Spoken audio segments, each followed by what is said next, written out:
In the quiet wilderness of Midian, a man named Moses tended sheep.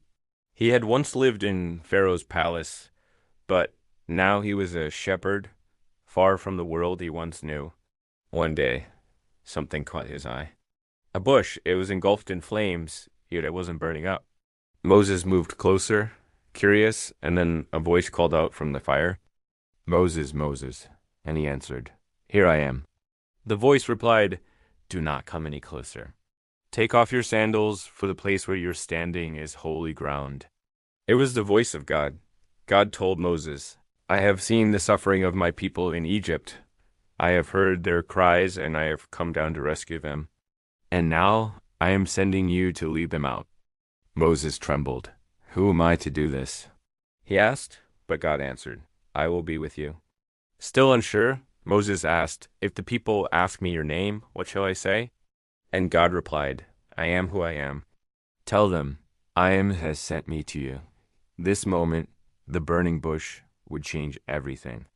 From a humble shepherd to a chosen leader, Moses was called to free a nation, not by his strength, but by the power of the one who spoke through fire.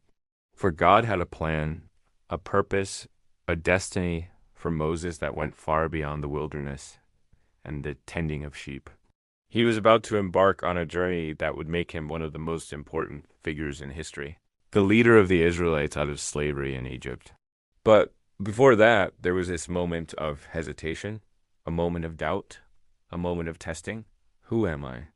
Moses asked, realizing that he was just a man who stumbled and questioned and feared, yet a man whom God chose.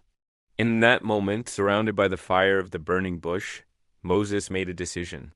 He decided to believe, to trust, to follow.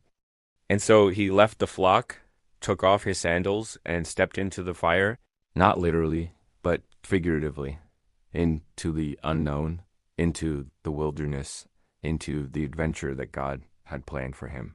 Because sometimes God calls us to do extraordinary things, to leave our ordinary lives behind and step into adventures that seem impossible. That seems scary. That seem like they're not for us.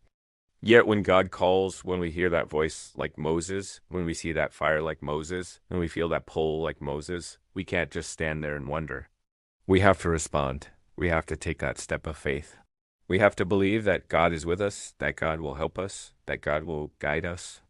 And so as you hear this story today, wherever you are in your life, whatever you're doing, whatever you're called to, whenever God calls you, whenever you hear that call, whenever you see that opportunity, don't just stand there.